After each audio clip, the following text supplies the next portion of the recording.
perda de peso e exercício, e depois o tratamento farmacológico, tá?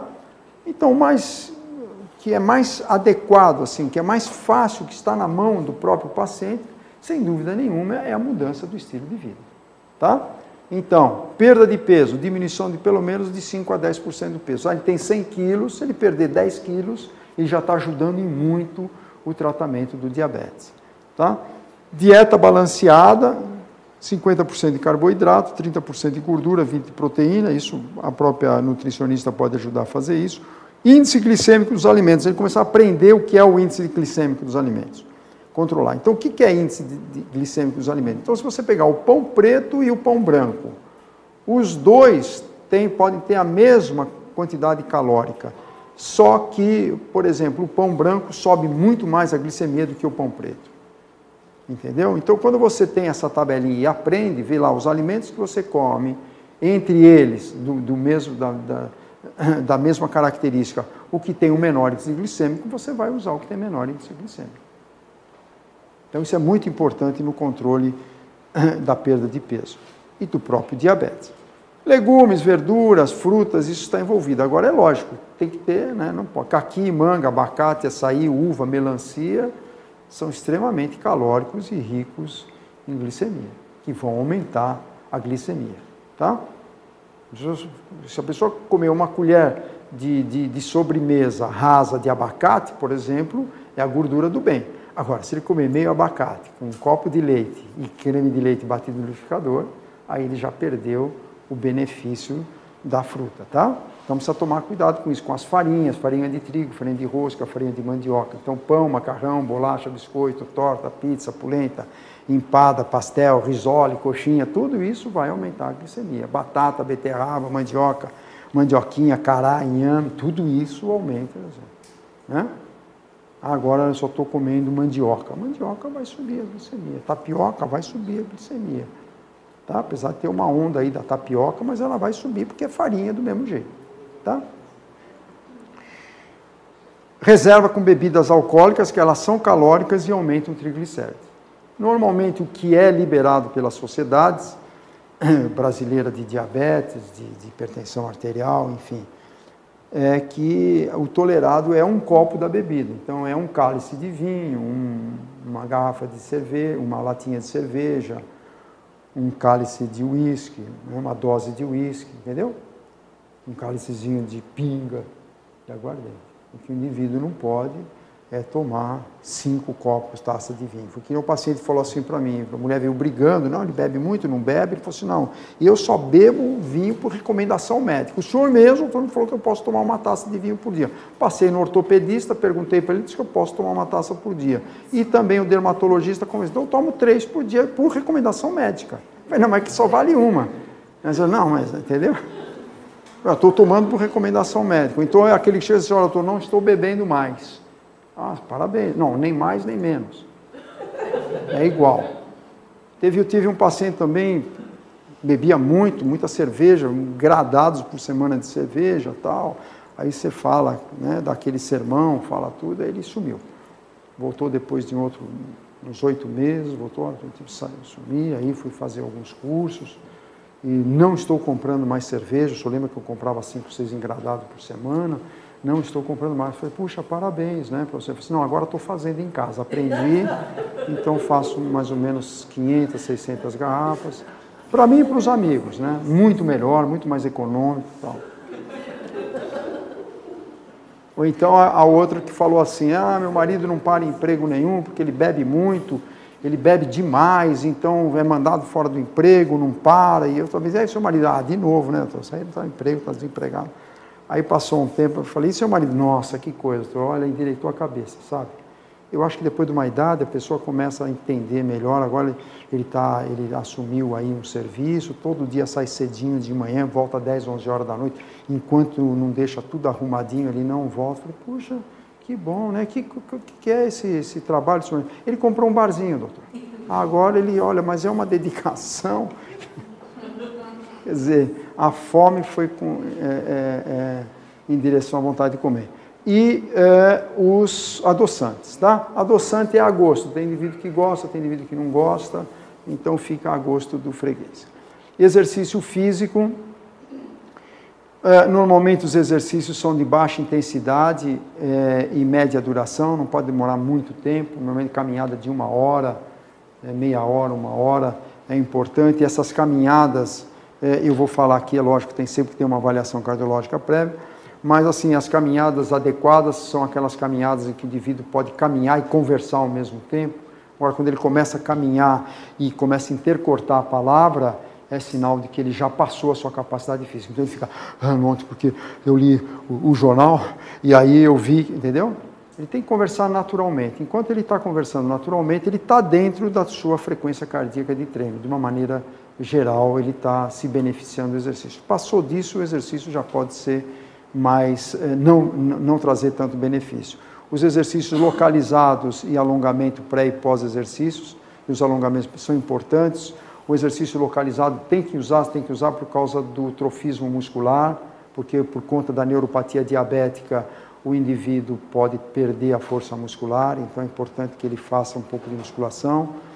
A caminhada, principalmente pós-prandial, porque aumenta o consumo periférico de glicose dos músculos. Então, por exemplo, se o indivíduo come e depois ele caminha meia hora, aquela glicose que vai subir no sangue, ela já é usada no músculo periférico.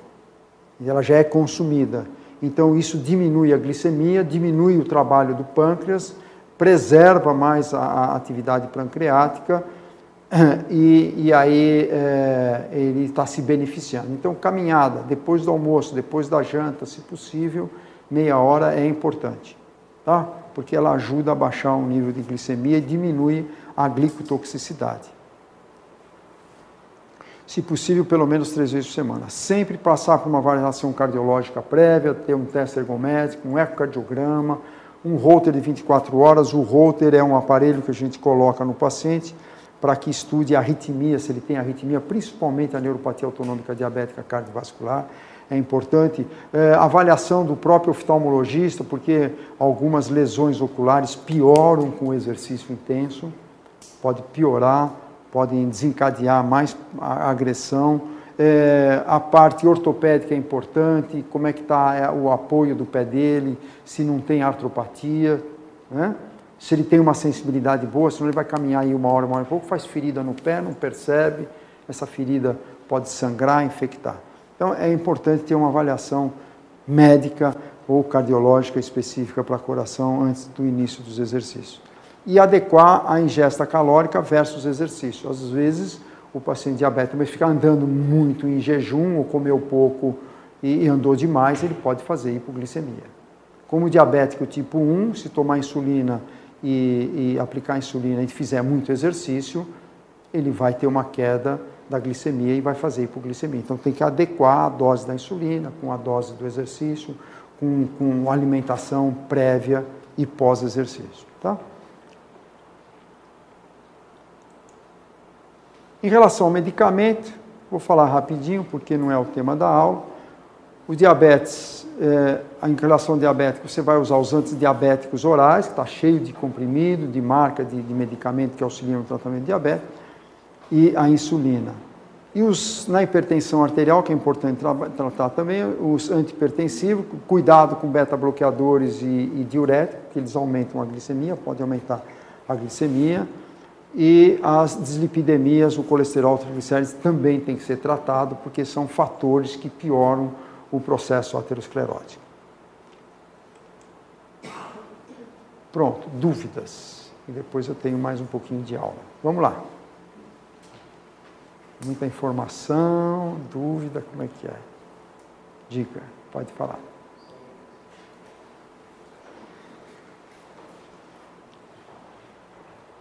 Uma vez eu deixei de dar o composto redução para um amigo meu que é diabético, com medo de aumentar a urina, né? E eu fiz certo? Ou não tinha nada a ver? Redução, se a pessoa for obesa, por exemplo, tem um sobrepeso, ele vai ajudar, não precisa ter medo, não. O floral redução ajuda, sim, porque ele trabalha com contração, vai ajudar até na dieta dele. Nós estamos aqui na escola, junto com o Joel, já desenvolvendo alguns florais específicos para diabetes, né? A base vai ser o tártaro salinário, porque a hiperglicemia é um tártaro, e por pegar todo o organismo, ele está relacionado com o sal, né? E tem mais algumas coisas que a gente vai colocar dentro da fórmula. Mas, se você quiser tratar, o próprio alegria ajuda também, porque tem alecrim dentro, e o alecrim está relacionado com a casa 2, está relacionado com o pâncreas. Inquietude, né? Também ajuda o indivíduo que é ansioso e come muito. Não tem problema não, estão no mesmo eixo aí, viu? Diga. Vamos lá. Oi. Eu gostaria de saber mais sobre formas de tratamento, né? Que acabou sendo abordado, né? Porque... exatamente. É que assim... Tá. Eu pergunto a respeito de tratamentos.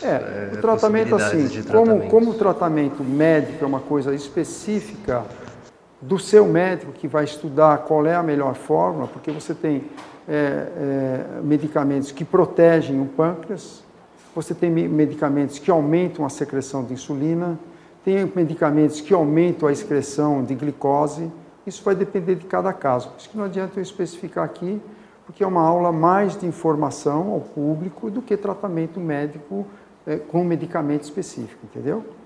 Isso vai depender do seu médico tratar, se você vai usar insulina, com que dose, com que reforço, se tem indicação para bomba de insulina, essas coisas.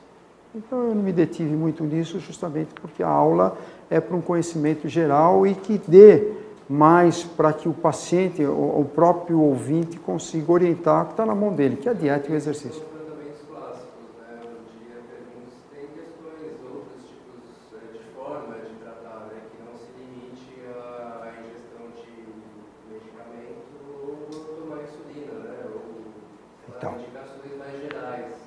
Então é assim, no caso do indivíduo... Oi, repetir. Ele quer que eu repita uma pergunta? Ele pergunta o seguinte, como é que é seu nome? Alexandre. Alexandre pergunta o seguinte, quais são outras formas que não a dieta e o remédio, né? Que tem. Então, assim, de todo jeito, no caso do diabetes tipo 1, você vai ter que ter insulina, não tem jeito, porque não tem outra forma de você produzir insulina. Dependendo da agressividade do pâncreas, você pode até ter mais medicamentos que estimulam a produção de insulina. Mas no tipo 1, você não tem insulina. Então, o tratamento tem que ser com a insulina. Entendeu? Porque não tem um hormônio que substitua a insulina. Então, você é obrigado a tomar insulina. Nos outros casos, é assim, como eu te falei, são medicamentos que vão estimular a produção de insulina, são medicamentos que vão estimular a secreção de açúcar pelo rim, são a absorção renal, intestinal, entendeu? Tudo isso, a inibição da absorção intestinal de glicose. Agora, outras vias terapêuticas, por exemplo, aqui nós estamos tentando desenvolver florais que ajudam justamente nisso, mas certamente vão ser de aplicabilidade no tipo 1, no tipo 2, perdão. Porque o tipo 1 você não tem a produção, não tem a célula, a fábrica da insulina. E a insulina é um hormônio importante, não dá para ficar sem. Entendeu? Agora, outros tipos de terapia, fugindo, saindo da perda de peso, da dieta e do exercício, não tem. Porque você, obrigatoriamente, você vai ter que fazer isso, no tipo 2. Tá? E, claro, no tipo 1, a dieta é importante, porque se você carregar mais na dieta, você vai ter que tomar mais insulina. Se você comer menos, você vai ter que diminuir a insulina. Isso tem um paralelo aí, não tem jeito de mexer com isso. O que se usa é a bomba de insulina. Ela, sozinha, ela vai analisando, vendo a glicemia e vai injetando a quantidade necessária. Mas você vai estar sempre preso no diabetes tipo 2, a dieta, exercício e medicamento. Tá bom? O que mais? Bom, então, eu vou falar um pouquinho aqui, mais uns 15, 20 minutos, agora da parte alquímica. Quem não conhece os nossos conceitos de alquimia, que são poucos, que a maioria parece que são já alunos daqui, mas eu vou dizer qual é o nosso conceito alquímico da criatura humana, né? Então veja, a criatura humana ela tem um lado do pai e um lado da mãe. Dentro dessa criatura vive um espírito. Para nós, o espírito ele é encarnado dentro da matéria, não é verdade? Ele vem, ele precisa da matéria para realizar o que ele veio fazer. Então, um lado vem do pai, o cromossomo do pai, o outro lado vem do cromossomo da mãe. E sem isso, não há matéria. Tá? Para nós, a criatura humana ela é representada como a árvore da vida, em que eu tenho o mercúrio, o sal e o sulfur. O sulfur são as raízes, a base. O sal é o tronco que liga tudo a tudo, por isso que o sistema cardiovascular é salino. E o mercúrio é a copa que está relacionado com a expansão.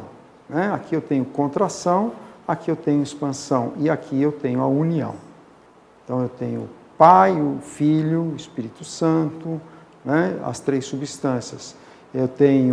Posso ter o elétron, o próton, o nêutron, isso aí vocês viram, né? Nas aulas. Quem está começando agora também está vendo isso. A árvore da vida, as três substâncias, por ser a matéria, onde o Espírito está encarnado, ela é regida pelos 4 elementos, fogo, terra, ar e água. Para nós, o fogo é o início, a vontade, o impulso, os ossos, a célula-tronco, onde tudo começa. A terra é a concretude, a realização, são os músculos. O ar é o pensamento, o discernimento, sistema nervoso central e periférico. Por isso, assim, esse indivíduo está aerado, né? A gente fala assim, nossa, ele está aerado, está muito no ar, não tem o pé no chão. E o elemento água está relacionado com a adaptação, fluidez e o próprio metabolismo. No homem, nós temos uma presença mais marcante, atuante de fogo e terra, e na mulher nós temos a água e o ar. Os 4 elementos, eles atuam nos seus biorritmos, eles são ativos, justamente para não deixar a matéria parada. Então, por exemplo, eu tenho a gênese do planeta, Joel fala muito disso, né? Faça-se a luz, a vontade, a luz se fez, da explosão, a terra foi esfriando, pairou sobre a criação e deslizou nas águas sagradas. Isso está na Bíblia, 4 elementos. Né? Ou então você diz assim, vou fazer um bolo de chocolate, vou fazer início. Aí você diz, eu preciso de ovos, eu preciso do leite, eu preciso do chocolate, preciso da manteiga. Você organiza tudo isso, aí você mistura isso, você vai fazer um metabolismo disso, a união de tudo, vai colocar no forno e aí você tem a concretude e o bolo pronto. Não adianta você, vou fazer um bolo e você começa a misturar as coisas sem saber o que vai fazer. Não é verdade? Então ele tem que seguir esse biorritmo. Existe o biorritmo também das horas. 6 horas acorda, 12 horas o almoço, 18 horas a janta, que é o elemento água, e à noite é o elemento ar. Veja que a falta de ar no indivíduo dá de madrugada. Não dá a meio-dia. A meio-dia o indivíduo almoça e ele absorve tudo que ele comeu. Às 6 horas da tarde começa o elemento água. A perna incha à tarde. Ela não incha quando o indivíduo acorda, em raras exceções. Rara doença grave, mas habitualmente não.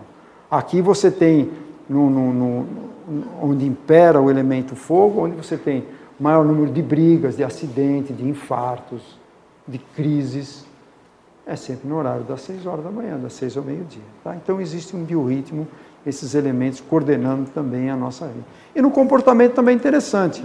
Você tem aquele indivíduo fogo, o negócio dele é trabalho, sobrenome hora extra, não quer saber de nada, o negócio é só trabalho. Se você me perguntou, eu respondo, acabou mais alguma coisa.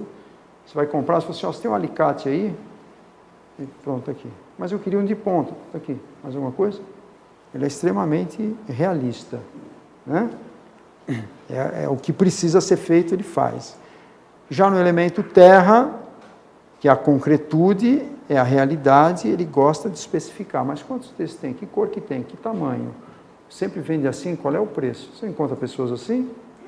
Elemento terra predominando. Ou então aquele elemento que gosta de novidade, né? Tudo que é novo. Essa caneta escreve, mas ela tem uma luzinha. E tem um reservatório para tinta. Mas a outra também tem. Não, mas essa aqui é nova. Tá? O elemento água é o elemento social. Está todo mundo junto lá. Ninguém fez nada, mas ficou todo mundo junto, deu risada. Agora você imagina uma empresa onde o chefe, que é elemento fogo, ele é chamado de tarde para o aniversário dos funcionários. Tem uma festinha hoje à tarde, com bandeirinha. Ele fala, pô, gente, vamos trabalhar, pô, isso aqui é para trabalhar. Ou então você tem indivíduos diferentes comandando a mesma empresa. Um quer saber trabalhar, o outro quer primeiro organizar, o outro quer coisa nova, o negócio aqui é fazer marketing novo, vou inventar, vamos divulgar. Isso aqui não, peraí, gente, vamos ver que nós somos todos irmãos nessa empresa. Não é assim, sair por aí já trabalhando. Né? Vê que os 4 elementos, eles estão sempre presentes na nossa vida, desde a gênese do planeta. Na própria hipertensão arterial, ó, você tem o hipertenso fogo, terra, esse aqui, a hipertensão é sempre alta, nervoso, agitado, tenso.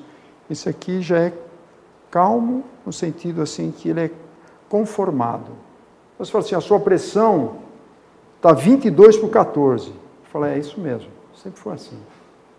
E o remédio não está funcionando. Ele falou assim, você não funciona mesmo, você já é.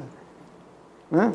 A hipertensão ar é aquele indivíduo que está sempre preocupado, ele tirou, deu 14 por 9,5, ele chegou na empresa, tirou, deu 14 por 10, mas ele pediu o aparelho emprestado para a amiga tirou, estava 12 por 8, mas o outro tirou em pé, que ele tinha tomado um pouquinho de café, já deu 15 por 9. Por que acontece isso? Ele está sempre agitando a mente por conta disso. E a hipertensão à água é uma hipertensão que a paciente se queixa que está inchada. Você fala assim, a sua pressão está 15 por 10, mas eu estou inchada. Eu retenho muita água. Né? Então você vê, ó, fogo, nervoso, agitado, tenso, seco, intolerante, impaciente, agressivo, explosivo, face quente e vermelha. Terra, realista, conformado, pouco expressivo, fala pouco. Ele se mexe pouco quando você vai examinar. Você, ó, sobre a pressão, põe aquele. Aí você tira o aparelho e continua com o braço. Não, pode guardar o braço. Né? É a terra, é o elemento terra presente. Né? Ó, fixo, parado.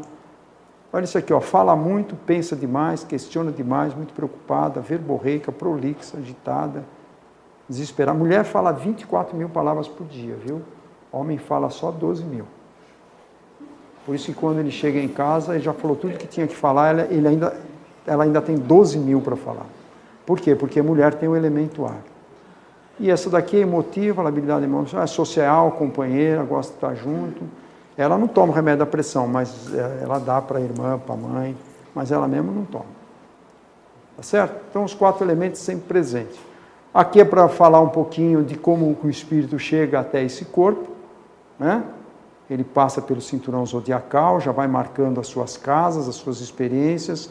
Ele entra na mãe, 3 meses antes da gravidez física, ele já tem o projeto do que ele vai fazer, do que ele vai resgatar das suas experiências antigas e o que ele quer ter, e já manda uma ordem lá para o ovário, ó, já dizendo para aquele óvulo, ó, eu quero que você seja assim, é isso que nós precisamos. Ele já sabe até qual o espermatozoide que ele quer, se vai ser homem ou mulher, lógico, porque ele já vai dar essa informação.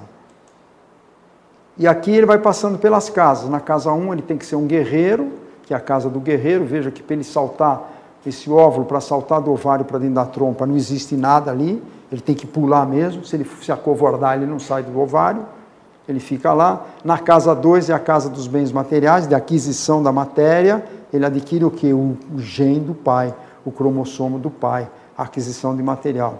Na casa 3 há uma comunicação, uma conversa entre os cromossomos para ver o que vai ser naquele novo ser, o que vai ser escolhido para ele. Casa 3, comunicação. Casa 4 é a casa da família, ele já faz parte agora unindo pai e mãe. A casa 5 é a casa do poder pessoal, identidade, personalidade.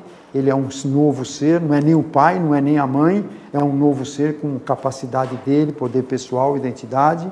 Na casa 6 vai ser o processo de organização desse processo embriológico, ele tem que ser organizado, método, né? Se não for assim, não vai formar um embrião, se isso for tudo sem um protocolo de trabalho. Na casa 7, que é a casa oposta, na casa 7 o que acontece? É o outro. Casa 1 sou eu, casa 7 é o outro. Primeiro eu me conheço, depois eu vou conhecer o outro. Você quer mudar o outro, você não sabe nem quem você é. Você não sabe nem como você é, como é que você pode mudar o outro? Por isso que existe muito problema de relacionamento. Você não sabe nem quem você é, mas quer mudar o outro. né? E aqui, ó, é quando o embrião, ele gruda na parede do útero, ele vai conhecer quem? O outro, a mãe dele. Casa 7, olha aí, ó. Aqui sou eu, saltando, o indivíduo saltando todo o poder dele do guerreiro. E aqui, ó, está em contato com o outro. É o eixo oposto, casa 7. Na casa 8, que é a casa das águas, o óvulo, ó, o embrião, ele vem, ó, e se infiltra e se implanta dentro do endométrio. E se fecha aqui dentro, ó, se oculta. É o quem? Plutão. É a casa do obscuro, né? Do envolvimento. E olha que coisa interessante, ó. Na hora que ele invade, ele encontra os capilares e se inunda do quê? De sangue, de água. A casa 8. Casa da transformação. Bacana, né? Olha aí, ó. Isso assim é na vida do indivíduo também. Na casa 9 é a casa dos ideais. Esse ser veio aqui por causa de um ideal. Veio fazer uma viagem, né? Casa 9, viagem ideal. Na casa 10 é a casa da responsabilidade com a vida, ó. Ele está crescendo dentro da mãe com responsabilidade. Assim é a vida do indivíduo. O que você veio fazer aqui? Como é que você está se tratando? Qual é a responsabilidade de você para você mesmo? Né? Uma coisa importante esse indivíduo. Você está respeitando você? Está fazendo aquilo que você veio fazer? O que você está fazendo com a tua vida? Olha a responsabilidade aí, né? Casa 10. Casa 11 é casa do ousado, da ousadia. Ah, vamos fazer isso porque eu sei que vai dar certo, amanhã vai dar certo. Ó, olha aqui o projeto dele, ó, para chegar, depois de 9 meses, nascer uma criatura. Olha a ousadia dele de passar por tudo isso, todas essas transformações, antes de nascer e saber que vai dar certo. E a casa 12, quando ele nasce, que a casa é uma casa de água, são as águas do parto. Que águas são essas? As mesmas águas espirituais que trouxeram ele até a mãe. É tudo igualzinho. Aqui está a vida do indivíduo. Está aqui, ó. Se ele se acovarda, ele não está sendo guerreiro. Aqui são os bens materiais, aqui é a comunicação, aqui é a família, pai, mãe, raiz, filho, poder pessoal, identidade, personalidade. Isso serve para a vida. Não é só para a vida intrauterina, não é só para o projeto que ele veio, isso serve para a vida toda. Quanta gente fica parado na vida porque não se transforma, não olha para dentro de si e fala, eu estou errado, eu tenho que mudar, porque a casa 8 está parada, tá? E esse slide é um slide para finalizar, quando a criatura humana deixa de realizar o seu projeto, o seu próprio predestino, escolhido e criado pelo seu espírito, surgem as frustrações, desilusões, tristezas, mágoas, que serão o início da cristalização, da precipitação das doenças na matéria, no corpo físico. Tudo começa no pensamento. Esse copo que está aqui em cima da mesa, antes dele existir fisicamente, passou pela cabeça de alguém. Essa cadeira, antes de existir fisicamente, passou pela cabeça de alguém. Tudo começa no pensamento. Essa é a grande verdade. As doenças começam no pensamento. O câncer começa no pensamento, na tristeza, na mágoa, na depressão. Claro que a nossa medicina dá uma explicação de imunidade, não há dúvida nenhuma, mas tudo começa no pensamento, tá? E aqui, ó, você tem a linha da vida do indivíduo, ó, mas ele pode sair dessa linha da vida dele, ó, por uma série de interferências que acontecem. E aí começam a aparecer as doenças. Os conhecimentos alquímicos fazem com que o uso dos florais traga consciência a essa criatura, o que é que ele veio fazer aqui, o que é melhor para ele, ó, levando a criatura de volta à sua linha da vida, do seu predestino, conforme o desejo do seu espírito. É assim que funciona o floral. Quando você dá o floral para o indivíduo, ele começa a ter consciência do que está fazendo, diz, ó, eu não quero mais isso para mim, eu não vou mais trabalhar com isso. Isso está me deixando doente. É isso que está me deixando doente. Aí ele começa a trabalhar naquilo que ele veio fazer, a doença some. Segunda-feira passa a ser o melhor dia da semana. E não que nem a gente vê. 38% das pessoas não gostam do que fazem. 42% não trabalham naquilo que se formaram. É muito grande. 70% das pessoas estão descontentes naquilo que fazem. É grave. É muito grave. Por isso que o indivíduo chega sexta-feira e fala assim, oh, que legal, falta 15 minutos para eu sair daqui. Ué, está errado isso. Se 1/3 da vida ele passa trabalhando, um terço ele está dormindo, 1/3 ele está trabalhando e 1/3 ele está cuidando dele, alguma coisa está errada no trabalho. Quando você está no seu projeto de vida, segunda-feira é o melhor dia da semana. Diz, oba, que bom, vou continuar dando meu adiantamento no meu projeto. Chega no segundo de semana, você diz, tenho que parar. Agora o que você vê é o oposto. A pessoa na segunda-feira vem arrastada, é chato. Ué, alguma coisa está errada. Tá bom? Então, essa é a mensagem que dá, respondendo o que você perguntou do composto redução, né? Onde vai o nosso tratamento alquímico? Né? Você dando uma redução, você pode fazer essa pessoa controlar talvez o peso, controlar as ansiedades, encontrar o caminho da vida dele e a doença começar a se diluir. Essa é a nossa filosofia. Tá? Com o uso do floral, evidentemente. E aqui nós temos uma série de recursos alquímicos com os florais do Joel Aleixo. Eu vou passar rápido, porque isso aí quem está aprendendo sabe, quem não conhece está tendo contato. Tudo isso a gente usa aqui, é um slide para mostrar que todas aquelas doenças podem estar relacionadas com os 7 chakras, que estão relacionados com o pai. Por que você tem indivíduo que tem mais lesão renal e não tem lesão cardíaca? Por que você tem indivíduo que tem muito mais aterosclerose cerebral e não tem lesão em carótida, por exemplo? Por quê? Porque provavelmente a serpente do pai e da mãe estão influenciando. Aí você vai ver o passado do indivíduo, tem pai e mãe envolvido aí. E aí, ó, o kit dos elementos, aqui o astrológico, trabalhando com os trígonos também. Isso, quem está nesse curso já sabe, quem não está vai aprender. Aliastro. E aqui a toma dos florais também a gente respeita o horário dos 4 elementos. Olha aí, ó, fogo às 6 horas, terra às 12, água às 18, ar antes de dormir. A gente respeita as fases da lua também, se possível, começa a toma na lua cheia ou na lua nova. Respeita-se as dosagens segundo também as estações do ano. Muito bem, gente. Muito obrigado.